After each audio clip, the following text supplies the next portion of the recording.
Good evening, everybody. Welcome to Train Sharp here in East Sussex.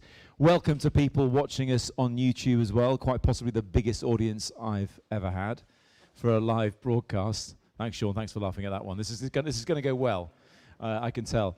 I'm Matt Barbet, for those of you who don't know me. Work in cycling in various forms and ride around these parts as well because I'm a local lad these days. I live in Lewes, just down the road, and a couple of my club mates sat right here. I know they're going to ask the most difficult questions. We don't want to talk about my power output. I mean, I don't want to embarrass anybody here, least of all myself. This is what's going to happen over the next half an hour, maybe an hour or so. Let's see how we get on. We're going to hear about Reilly Cycle Works very shortly and their amazing new bike, the Fusion, which I am surrounded by here, which is going to be ridden by none other than this living legend, Sean Yates. Save the applause. We're going to hear from Sean in a minute. But first, I just want to introduce you to Neil Fitzgerald, who's from Reilly Cycle Works. He's going to talk to us about the bikes, about the Fusion. But Neil, let's just talk briefly about the history of Reilly, who it's named after, because it's sad that they can't be here this evening. But the story goes back a long way, and it starts in South London. Tell us more. So it started in Swanley in the 90s. I've known Mark since he was about 18. This is Mark Reilly. He was a frame builder and frame designer. I'm an engineer. I was a foundry pattern maker. And I was between jobs. There was a lull in my career. He was very busy, so I went to work with him in Swanley, and I was the man cutting all the miters, setting the jigs up, preparing the frame for him to fillet braze, and then I was filing out all the fillet brazes. And yeah, and that's how we sort of collaborated. So you were doing all the hard work and he was doing the artistry. That's the way you've sort of described it. Yeah, really was, actually. What year was that when you started in Swanley? Must be in the 90s, mid-90s, I think. Yeah, say 98, 97, 98, I think. Yeah. And look, I'm being flippant, but I called Mark an artist there, and there is an artistry to frame building, to getting the geometry right. And we'll ask Sean about it in a second because I know the relationship that he has with Reilly and Mark goes back a long way as well. But what made him so good at designing the bikes that we see around us today? He just had a passion for it, a real passion for cycle design and geometry. He knew his geometry. He knew what worked. He knew what would handle. How he knew it, I don't know. It was just in him. And yeah. Tell us about the brand today, because even though it started in that neck of the woods, now I think a lot of people here, I'm sure there's people who ride Reillys in here, and I see them riding through Brighton myself, and they look fantastic on the road. People are proud of it being a local brand in Sussex these days. So tell us how the journey took it south and what Reilly is about these days. Well, Mark moved down to Brighton. I left and went back into Formula One motorsport, and we collaborated again 7-8 years ago with the brand Nerve, which we started and then changed it to Mark's surname, Reilly, because it was synonymous with the man, really, and people wanted his name on their bikes. And yeah, that's how we started about 8 years ago in Brighton. That's it, really. Yeah.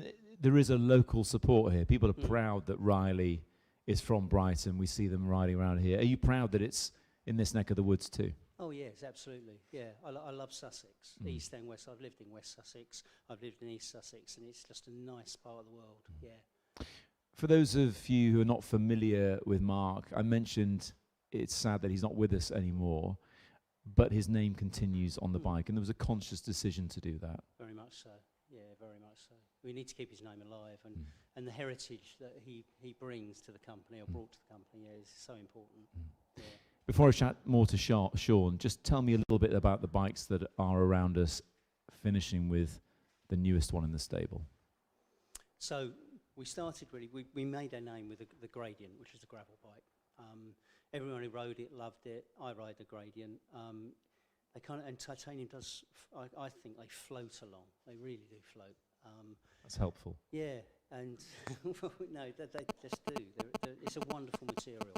We were talking earlier about how difficult it is to work with titanium. I found it really easy to cut. I'm a hands-on guy, and I just know it does work really, really well. It's just the welding that's really important. It has to be welded in an inert atmosphere with lots of argon, no oxygen. But as long as you get that right, they do last forever. Yeah. It's a great material. And so we came through from the Gradient to the Spectre, another road, a road off-road orientated bike, and then we've got the caliper bike and the 640 grade caliper and disc. And we ended with the Fusion. The Fusion is a totally new departure from normal titanium bikes. It draws on the moulded aspects of a carbon frame, but we blend the two different grades of titanium in it, the 6.4 grade for the investment cast lugs, basically, and the tubes are still 325 to give that lovely floaty quality. So you've got the stiffness of the 6.4 married to the nice compliant 325, and that's what gives it a very, very special ride. And people might look at the Fusion from a distance and think, oh, some of that's been 3D printed, because you can do that with titanium, but there's a giveaway that makes you realize that this is not printed at all, it is molded. Yeah, it's cast, it's investment cast. Yeah, so investment casting is as old as hills. It's lost wax casting. I work with lots of 3D printed parts in Formula One still, and it's great for prototyping, but when you want to do sort of batch production, the best way to go is through investment casting, because you can do batches. And it gives a better surface finish, because it's done in a ceramic mould rather than 3D printed, which is printed in layers and is very rough in appearance and needs a lot of handwork to get rid of all that imperfections. So casting is the way to go. The old lugs from years ago, the steel bikes you rode with lugs, a lot of them were investment cast. So it's not new in bikes at all. It's not new, but you put the word investment in front of it, it sounds pretty expensive to me. Is it expensive? Is it time consuming, that sort of thing? It must be. Not really, no, not really. Okay. You sell it, Neil. Sell it. Yeah, it's really costly. Worth every penny, everybody. Look, I think we can all agree, and I'm not just saying this because they're paying me, although they are. It's a sexy bike. Do we agree with that? I mean, don't hold back. Just give me something to work with. It's a really sexy bike. Look, I get excited about these things, and I'm sure people watching it, stroke it. Okay, what, the bike or something else?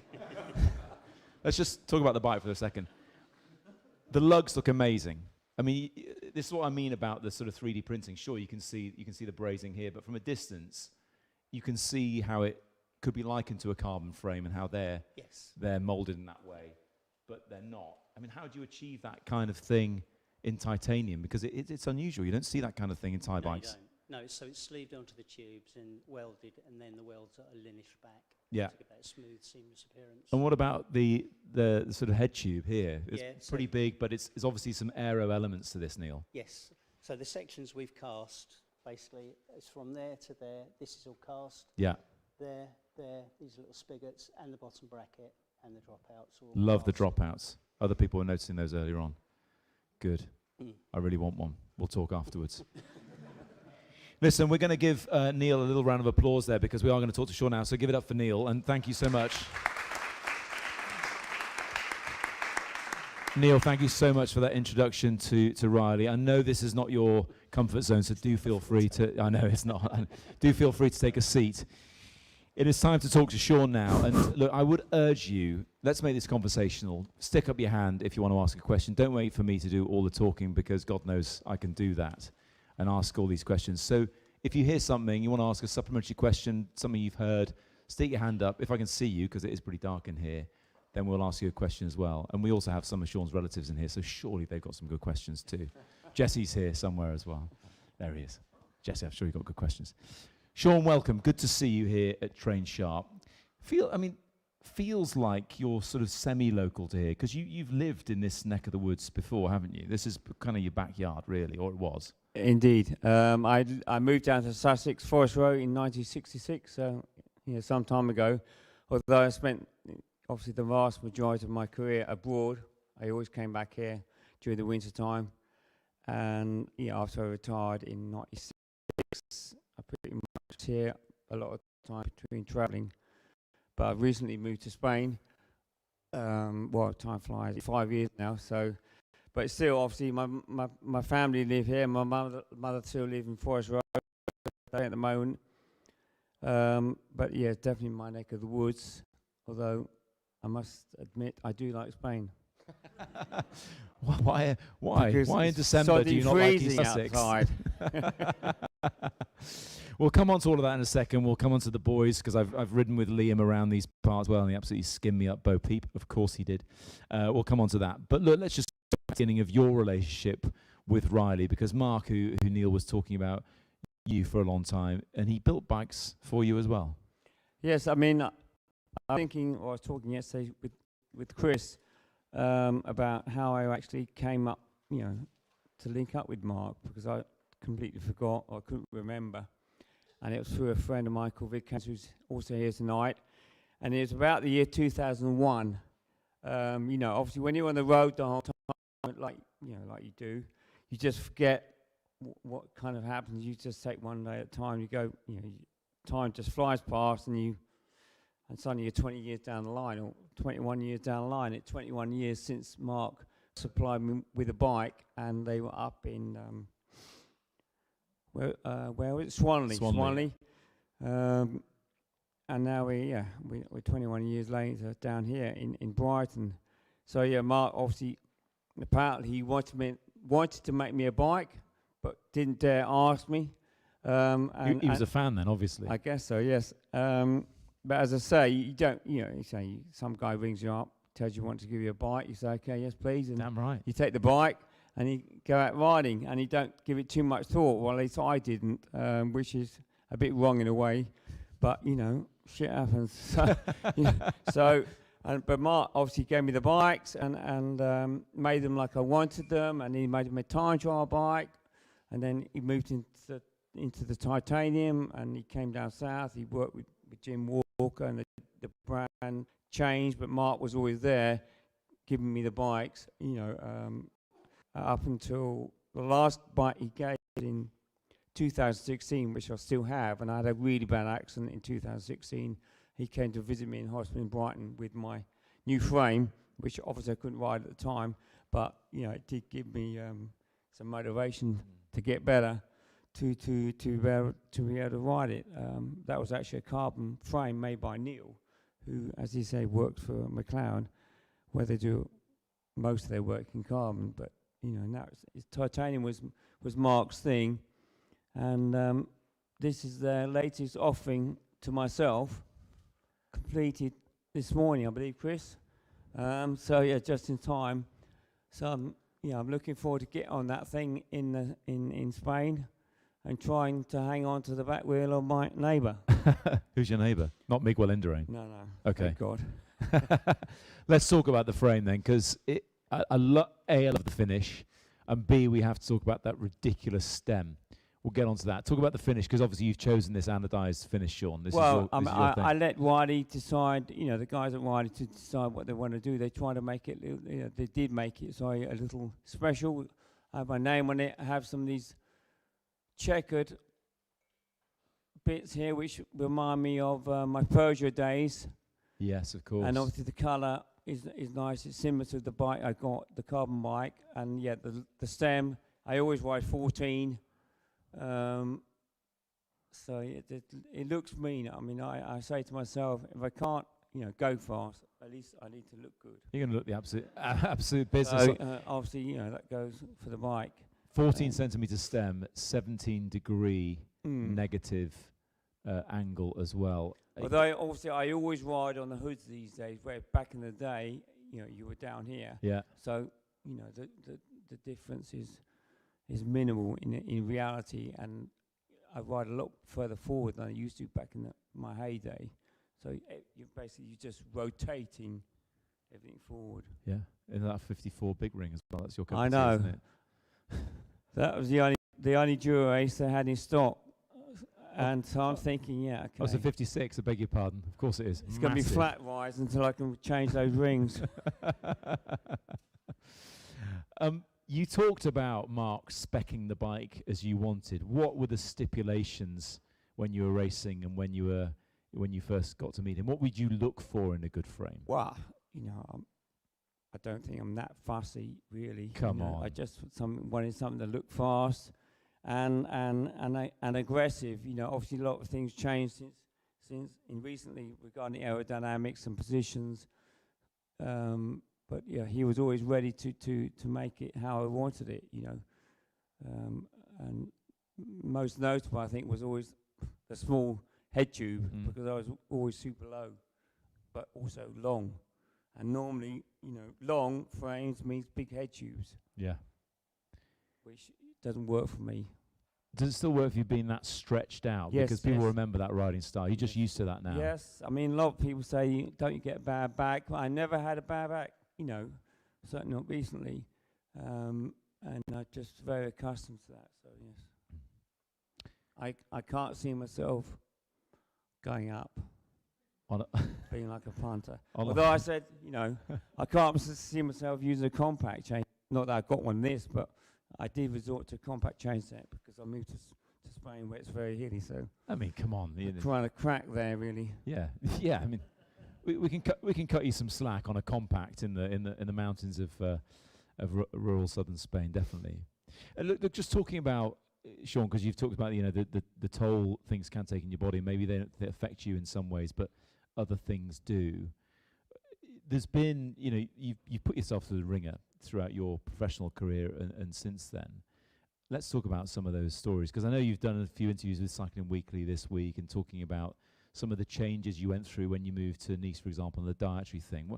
Let's just reflect upon that a bit. I mean, do you look back and think, God, I really put myself through the ringer and did all sorts of crazy things when I was racing? I guess it was crazy, but I do more crazy things these days because my health, is not really suitable for riding a bike, let alone going for 5-6 hour rides. Back in the day, obviously, cycling was a lot different, and you didn't have any coaches or anyone to advise you. So, as I was living in the south of France, with no family, I just spent most of my time on my bike and do some monster miles, not eat a lot, and consequently lose lots of weight, which obviously helped me, as I stated in the Cycling Weekly interview. But yeah, I mean, I don't know, crazy, whether you can call it crazy, is what I like to do, Mm. Those big, long a rides. 12-hour tandem record. That's kind of crazy. That I've done that. Was that with Vic? No, not with Vic. That was with the late Zach Carr. But I got on that bike the day before. I had the saddle too high. I didn't really, think it through. We had far too much wine at Vic's house the night before. I went to bed at 1 a.m. Alarm was set at 3, I think. I woke up at 3, fully clothed, not my cycling kit, and then we went out and smashed that 12-hour record, which we still got to this day. But yeah, it was total agony because I had the saddle was too high. So after 100 miles, I couldn't sit down really, although I had to. Obviously, I was on tandem, but I had to beg Zach to stop pedaling every 20 minutes to relieve the pain. And you still beat the record? Yes. Okay, after a night on the wine as well? Yes. Okay, making a mental Well, I note mean, here. I always drank a lot of wine because, I like it. Yeah. I thought there was going to be some in-depth sort of insight there into. Well, no, I just. Me and my friend Dag Otto in my latter years at Motorola, we used to get down, 15 minutes early for dinner, sink a bottle of wine between us before the waiter even came, and then pretend we hadn't drunk any. But yeah, I mean, red wine never did anyone any harm. I kind of agree with that. It's good carb loading, right? It's good sugar in that for the next day. Just reflecting on that part of the career, I want to talk about when the Tour came through these parts, because I was just looking back at 94, and obviously 94 was the year that you were in yellow at the Tour de France, not when it came through here, but we were just chatting before, for those not familiar, when the Tour de France came almost past this door. What do you remember? That was stage 4 of the Tour in 1994. What do you remember of it? Obviously, yeah, Tour come to the UK was a big thing. It had come previously one time, although that particular time I don't believe it. Although I wasn't present, obviously, but it wasn't a massive success in that they didn't really put on the best show regarding the parkour and this and that. But coming back in '94, I wasn't certain about how it would be received, but it turned out to be mental, and every time it's come back since, or the Tour of Yorkshire, the crowds have really turned out. So that was a great day, and we came over the Ashdown Forest, as you said, through Tunbridge Wells, over the forest. My family were there. Home roads, right? Yeah, home road, over the Ditchling Beacon, finishing in Brighton, and yeah, we did another stage, Portsmouth. Then we went over to France, longest stage of the race, and I took the jersey. Must have been amazing racing over like Ditchling Beacon here, and luckily they didn't have Strava in those days to take up all the KOMs. We went up pretty slowly. Of course. Really? Not slowly, but you know, we weren't racing up, and I led up, so we definitely weren't going You led fast. up Ditchling Beacon? Really? Yeah, in the bunch. There was a breakaway. Yeah. And do you remember the crowds? I mean, you must have treated like a hometown I looked at hero. the pictures. I can see the crowds. Yeah, a lot of crowds. There were, like I said, it was lined, the route from start to finish, from Dover to Brighton. Yeah. 20 deep or whatever, you know. And then when I came back in 2007 with Contador, it was the same. It was amazing. Yeah. And obviously after that, it went to Yorkshire, which Russell is, you know, familiar with, and the Tour of Yorkshire and all these races is, you know, the people come out. It's great. Yeah, Russ Downing's familiar with Yorkshire. You kidding? Had no idea about that. Russ Downing in the room, everybody. By the way, do we have any questions from the floor before I continue on? Oh, mine or? When I used to train, I mean, I never timed back in the day when I was riding. I did have a computer once, I think, you know, when I was riding, but I always used to ride big ring up the Beacon. I rode everywhere big ring. That was my training plan. Give you an idea of the coaching back in the day. Just go hard. Go uphill, down dale, unless it was a brick wall. I always used 52, 17. Okay. And that included going up Ditchling Beacon. Yeah. So no time up there. That's what you're saying. Okay. I mean, I was never a climber, so, you know, although Ditchling Beacon is not a true climb, really, you know, in reality. But no, I didn't like going uphill really. What's your time? Down. What's time up the Beacon? Okay, you're regretting asking that question now, aren't you? Any more questions from the room? Don't be shy. Ask about anything. You can ask about the bike, actually. I mean, it's kind of what we're here to talk about. Do you want to ask another one? No. Okay, gone quiet now. Russ? Everyone's shy. Give you a minute. There's too many. There are too many to ask. Keep them coming. That was a good one. Thanks, Russ. I want to talk about the days of de-essing, and actually I reflected on this today. I'm sure some of you have seen the news that it looks like Cav may not have a ride at next year's tour given some sponsorship issues. Clearly you de-essed for Cav when that season he was at Sky. Reflections on his current situation at the moment? Well, obviously not great, you know. I haven't talked to him. I did see him in Ibiza a month or so ago. And funny enough, he said to me, have my team contacted you? Really? It's a bit of an inside scoop. Yeah. I said, no, they haven't. But I was dreaming last night. Actually, it would be quite cool to work with you. Yeah. Because obviously I knew he's kind of connected to this project team. And also I speak French. I know what he wants, you know, and I could be the ideal intermediary. But at the moment, it doesn't look like it's going to pan out. Yeah. So obviously Cav has said nothing, and it just looks like it's going the wrong way. I know he wants to continue. Obviously, he's not going to continue unless he gets, you know, what he deserves financially. So it's a bit unfortunate, really, the whole situation, because no one really wants to finish their career in that way. Obviously, yeah, in 2012, Cav was on the team when we won the tour with Bradley, and that, you know, going back to the stage wins, that win on the Champs-Élysées, I think I read today, I'm not sure what it was. It stated that surely it was a pinnacle of British cycling, you know, the fact that Bradley led him out on the Champs-Élysées and Cab in the World Championship jersey won the stage on a British team with a British DS. That's never going to happen again. I remember it was like it was yesterday. I'm can sure a lot of guarantee people can that, just visualize that lead out from Brad going around the corner. Yeah, I onto the mean, Champs-Elysees. you know, the plan was obviously we knew that other sprinters teams. We'd won the tour. We got second in the tour. We won X amount of stages. So the work was up to other teams to control it. And I said to Mick Rogers, your sole job today is to get Brady to the front at the 1K banner with Edvald on his wheel and Cav on Edvald's wheel. He did that. Cav got in the front, Bradley, and he just went so fast. And if you look at the video, the head-on video, you got like, I forgot what team, I think it's Stuart Grady and his team, and they're like sprinting flat out, doing peel-offs, trying to keep pace.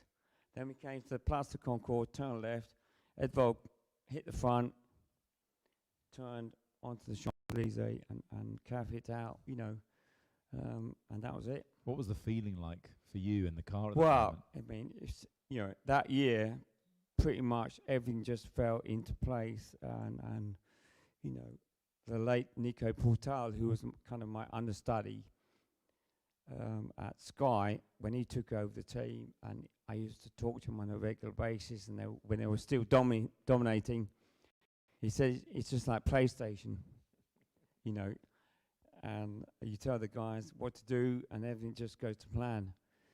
Obviously, you know, a lot of teams are caught up with now the team Ineos, and it's a lot more complicated and hard. But it was a perfect storm at that period, because we just got the jump on everyone, and everyone was just sitting back saying, okay, here we go, waiting again for second.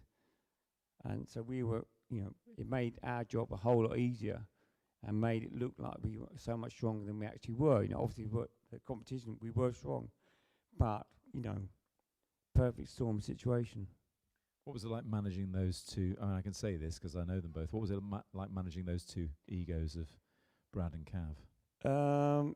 Well, I mean, we did have a bit of a fallout in that tour, me and Cav, because obviously he was used to everything revolving around him, and this time it wasn't.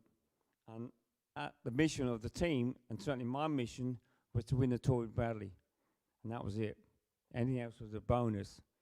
And Cav wanted to win multiple stages, which he did, but you know, he wanted to always win more. So it was a bit tricky, but you know, I think that maybe Cav realised that. I could have dealt with things in a different way for sure, but I was just on a mission, and I didn't want him to upset me. So you know, the fact that Cav asked me to come and possibly help him in the future meant that I think, you know, there's all water under the bridge. Yeah, I would hope so. I mean, look, aside from the sponsorship issues, if that call came for you to be DSing, and look, let's hope he races the tour next year. I think we'd all love to see him have a shot at actually breaking that record and not just equaling Merckx's stage record. Would you take the call? Would you do the job? Well, I think so, definitely. You know, I mean, who wouldn't? You know, the reason I stopped working with Iolo Cometa was because it just wasn't exciting me. You know, the money wasn't there, not the riders. So you turn up at races just to compete. You know, I'm used to being in big teams, and that what excites me. You know, I'm not a youngster anymore, so you need that extra kick up the arse to get you out there to motivate you. So it's a definite possibility, and you know, let's hope something materialises for Cav. And you know, obviously last year he did get picked by Quickstep, so that, you know, you're thinking, is there some kind of conspiracy theory, you know, to stop him winning, travesty. You know, beating Eddie, Yeah. who's obviously a legend, you know. You know, normally the French teams don't have problems getting sponsors. The tour helps them out, you know. Look at the sponsor they got. Coaches have been in there 20 years, throwing money at it. FTG, throwing money at it. John Rennie, Total Energies. I mean, it's a billion-dollar company. So I don't know. It's all. But then again, I don't really know the inside story of Pinot. Maybe he's not the best manager in the world. certainly, leaving the riders till December until you tell them to, they can get a team is not the done thing. Deeply unfortunate. Just reflecting on the sort of past year of the racing, you talked about some of the jobs more recently not exciting you. What has excited you about the racing we've seen this year? Well, obviously, the most obvious thing is the young talents coming through, like Podegaard, Vingegaard, Wout van Aert, and Pidcock, of course, and the current world champion. These guys are obviously at a different level, and it's become the fashion because they can. They could have done it back in our day, but it wasn't the tradition, to just smash it out from the gun. Obviously, the race was a lot longer, etc., etc. The pressure was not as extreme for coverage on the TV from the sponsors, from the team managers, etc. But yeah, it's exciting for the TV viewer, which is obviously what drives the whole cycling. But I'm watching the Tour of Spain. You see the same guys, same 20, 30 guys in the front, apart from a few flat stages. The rest of the bunch are just merely surviving. But you don't see that on TV. The guys haven't got a chance in hell of doing anything, and they're just there to make up the numbers pretty much, which is, it's a definite change from when I was a bike rider. But obviously it's great to see the racing, the hitters at the front, and the guys at Evenepoel, they make it look so easy, and I don't, pretty much maybe John and Chris Mack in this room, who are coaches, know what 7 watts per kilo for 20 minutes is like. But he makes it look like he's going on a Sunday stroll. It's insane. Totally insane. Well, some people do that here on the Train Sharp Chain Gang on a Saturday, to be honest. So, yeah. It certainly feels like it's reading when I bother to turn up. I mean, when you were racing, the styles of riders were more obvious, right? You'd have your rouleurs and your punchers and your climbers. And do you miss those days as someone watching the sport now, or do you embrace the fact that some of those riders, the Van der Poels and the Van Aerts and Alaphilippes, are much more all-rounders? They can sprint for the win, they can climb, and they can go on a solo break and still take the world's jersey, that kind of thing. Do you celebrate that? Yeah, I think, it's great entertainment. I love watching Mathieu van der Poel and all these guys, I think, but in 10 years' time, it might be a different scenario. At the moment, we just have these 5 or 6 guys who are just, extraterrestrial, as they say in French. They're just insane, and they can do what they want. Van der Poel, every single day in the Giro, attacks from the gun. Because it's like you going out riding, with your grandmother. You can do what you want. She's dead. Sorry. But you know what I mean. Yeah, I know what you mean. They can do what they want. Yeah. They're another 2 levels above. Yeah, it's and so the next day they're fine again, and they can do the same. And all the other guys have just been struggling to make the time cut. So it's that's exceptional. Okay, back in the day you had Indurain, Hino, 1 or 2 guys who could do that.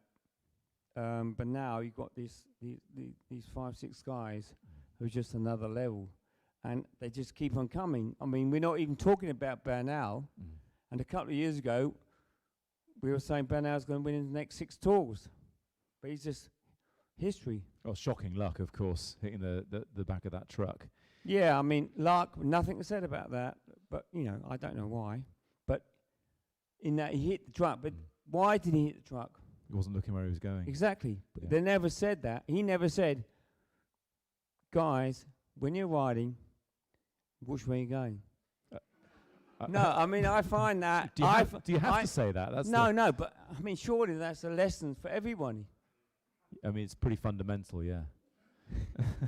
I don't know why. It was all about bad luck, it was bad luck, maybe, but at the same Well, it's time, head down, isn't it? Head you down. need to giving the look where power. you're going. Yeah, yeah.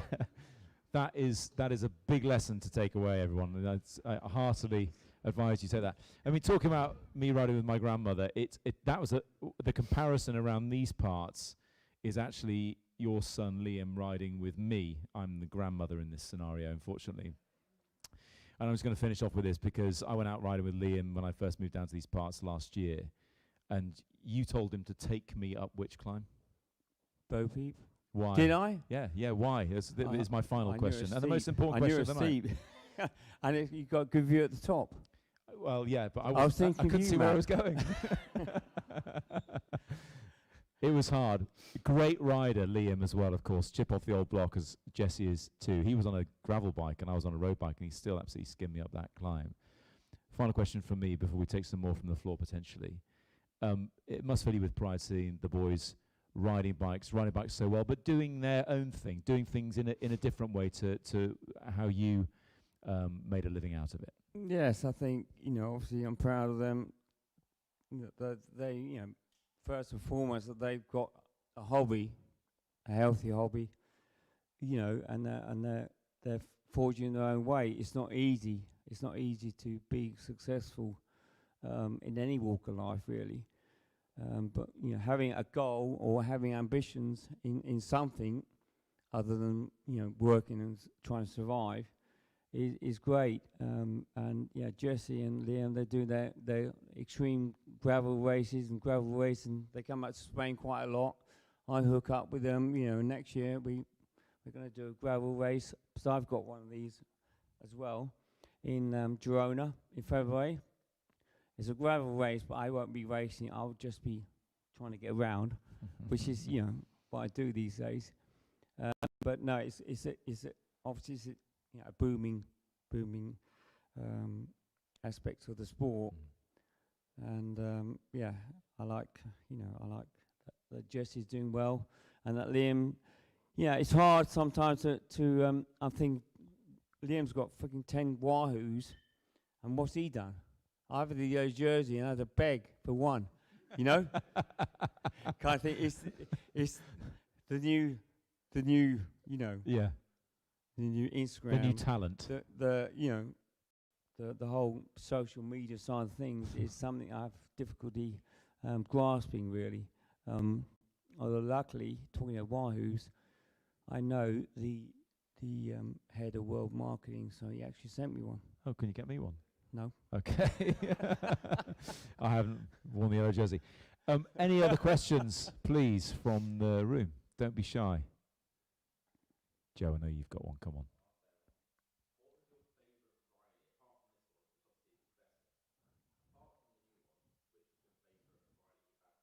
Good question. Good question. What was your favourite Reilly? Was the question from the audience here for those watching at home. Over all the years you've worked with them. Yes, I mean, obviously they changed a lot through the years. I had that first one, which was actually an alloy one, in 2001. I had that red time trial bike, didn't I, Neil? That weighed about 28 kilos, I think. But I still won the East Surrey Hard Rider on it. That was a nice one. I liked my Gradient, which is new. Unfortunately, I didn't get to race it when I first got it because I got bloody COVID. That was about 2 months ago, 2 days before the event. So that was a bit of a bugger. But no, I think this is obviously the flagship.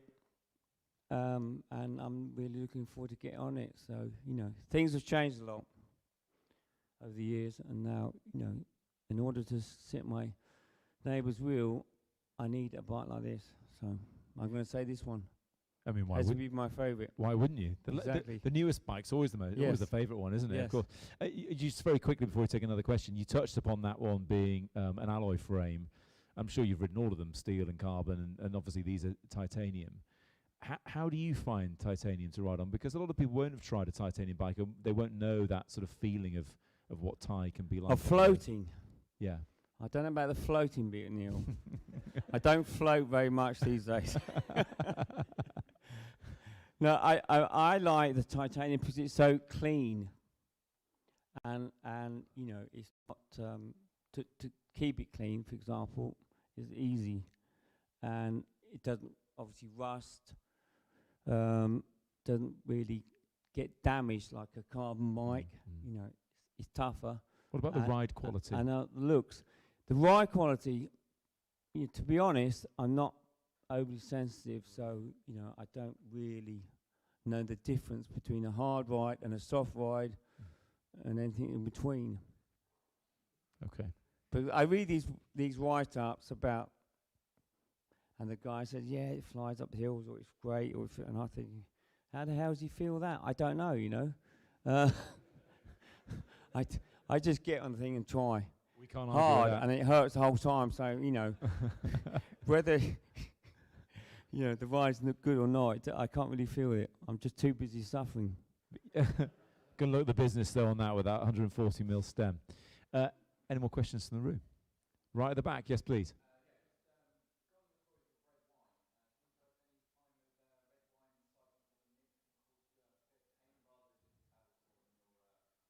So before you answer, for the people at home, the question is, can you tell us about a time when red wine and cycling haven't mixed very well, I believe? I mean, I've got loads of stories. You don't want to hear mine. Sure. No. I mean, obviously, I'm kind of sensible, so I don't drink 2 bottles in the morning before I ride. I drink it in the evening, so I have plenty of time to, you know, wear off. But no, I don't have any problems with the red wine. I remember, you know, when I lived back in Nice and it was 35 degrees in the morning, I'd be just sweating red wine and garlic at the start of the ride. But garlic and olive oil was my other thing. So yeah, you know, red wine, garlic and olive oil, the dart of champions. Not all in one go, hopefully. All in the same glass, yeah, absolutely, Russ. Talking of the teams you've worked with more as a DS and that kind of thing, I mean, does any of that kind of drinking still happen, do you think? I mean, I don't want to just obsess about drinking, but you sort of think like the modern teams are so abstemious that everything by the book, you know. Everything's by the book. But I mean, I always work for serious teams, you know. So, you know, they certainly never cut loose when they win the stage. A glass of champagne and that's it. Really? Yeah. It's a shame, isn't it? I mean, I don't, you know, but it's like the racing. That's all they know. But it's not like they are 45, 50 years old. And I think back in my day, we used to get, you know, leathered after we won a stage. Now it's it's a glass of bubbly, and that's it. They're just so kind of focused. And obviously the racing is from January till you know, almost November. Yeah. There's virtually no off season. You know, I used to not touch a bike for 2 months. Now you've got 2 weeks if you're lucky. You know, so it's just a new generation. You know, and 4 generations time, things will be different again. But yeah, that's the norm for them. Okay, so let's ask a question about when it was you know, what they're doing in the off season or when they're at home, I don't really know. But I know that, you know, because you have to, otherwise you're going to get found out. You're going to get left behind. So everyone is totally focused.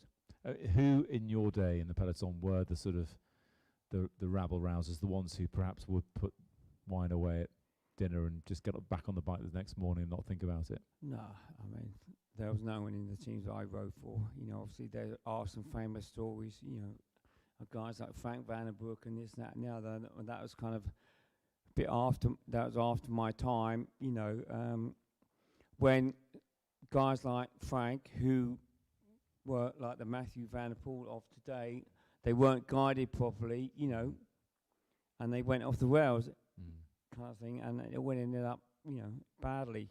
But you know, because it was at the period where there was a big kind of change from '95 to 2010, where everything was in limbo, really. You know, so nowadays I think it's you know, everyone knows that you need to be on the ball.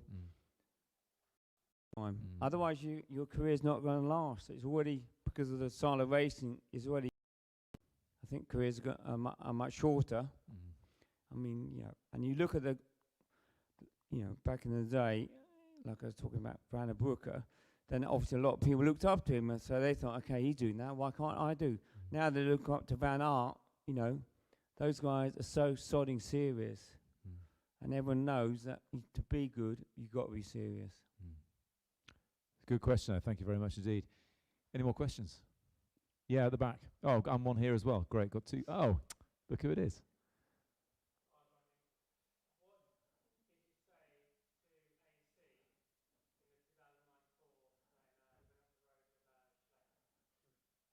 What did you say to... I was in hospital in 2009 tour, Jesse. I had a stroke.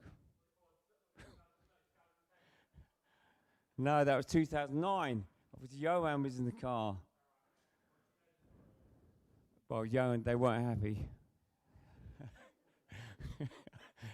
he wasn't happy for sure. But obviously we know that, Alberto is a fantastic rider, and he was on his own. He had his own agenda, and that he was like, okay, yes, and he'd do what he wanted to do, basically. And one story is gives you an indication of his mentality. Was in 2007, before he started the stage in the tour in London. He said, Young, I was talking to him, and he said, yeah, Alberto, you're looking good for that white jersey. And Alberto said, sod that, I'm looking for the yellow. And of course he won it. And Alberto, his strength of character and obviously his physical ability was amazing. In the latter part of his career, he had a lot of crashes. But he always came out fighting, even though he was like torn to shreds. And he would always say on the bus, it's complicated, but he would try. But yeah, obviously that 2009 tour, his first attack in Andorra, when they were riding tempo, with Lance, and Claude obviously was riding. He was on kind of Lance's side, and then Alberto just launched it. Yeah.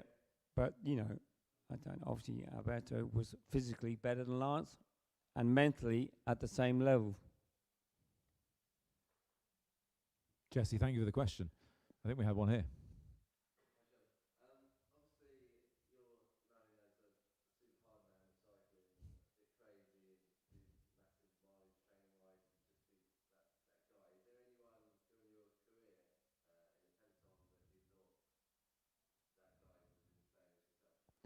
So the question, anyone else in the peloton when Sean was racing who was considered as crazy as you? It's a very kind question. I mean, there were a few hard nuts out there. Sean Kelly, tough as nails. Johan Museo. These guys just, and of course Hino, who were just like tough. I mean, Kelly lived in Vilvoorde, it's outskirts of Brussels. I would say it's a shithole. But despite having all that money, he never moved to sunny climes. He just lived there and trained all the way there. Never was sick. Same as Museo, lived up northern Belgium. Freddie Mertens, his training was start with the wind behind you, ride till you're knackered, then turn around. So the Belgians, and people live in Belgium, the Belgians was kind of hard. And that racing obviously was one racing I liked when I was going well, not when I wasn't going well. But yeah, and I do talk to Johan quite a bit nowadays, and he's a beast. I thought you were going to say he's mellowed. What was their presence like in the peloton? The presence of someone like Eno or... Well, Eno was just an intimidating bastard, I would say. I mean, Kelly was quiet. Johan is quiet, Eno was just a bully, I would say, a school bully. And he would just sit in the... It worked for him. Of course it did, because, again, it was a time when everyone's like, okay, he's the boss, we'll do what he says. And obviously just kind of conducted the orchestra, you know, and then dropped everyone at the end. But it was his own downfall. Like in an 86 tour, he had the jersey by 4 minutes, but he still decided to attack and show off over the Tourmalet, and then proceeded to blow and lost the jersey to them on. Otherwise, he would have won 6 tours. So, you know, it's not always clever to be. But he was, you know, a beast. And I have one story. I think it was 85 tour. We were coming to Rouen, I think, or Nantes. And I clipped him, you know, by mistake. And back in the day, I didn't like the sun. So before days of Oakleys, I had these Ray-Ban aviators with a hook behind me. You know, I used to wear those all the time. And he looked round and he said, Yates, take those fucking glasses off so you can see where you're going. That's a true story, and I've still got the aviators. Any more questions? Maybe time for one more, and it's yours.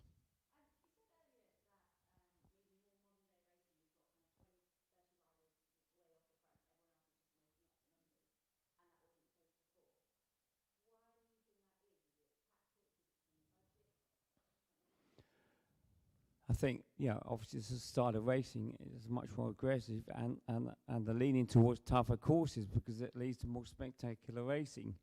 You know, and I can assure you that, you know, the vast majority of the riders, yeah, they look at the profiles and they know what lays ahead. But yeah, it's a combination. Shorter stages, more aggressive racing, more pressure for the sponsors. You know, to get results, to create good TV. So yeah, it's. I always say, I've often said to the riders, you know, at the team meetings or in the bus on the way to start, I'm glad I'm not a bike rider today. Except on a Reilly, of course, Sean. I think that's a good place. I mean, in the race, obviously. Yeah, of course. Except on a Reilly Fusion, everybody. Which I think I can't wait to see you on this one with that one. I'll send you a picture. Please do. Well, I was hoping we'd go for a ride together, but never mind. We'll build up to that one. Need to get some form first, boy. Give me a break. It's Christmas. Give me a break. On that bombshell, ladies and gentlemen, appreciate your appreciation for Sean Yates. Thank you. Thanks to people watching on YouTube as well. Thank you very much. Thank you.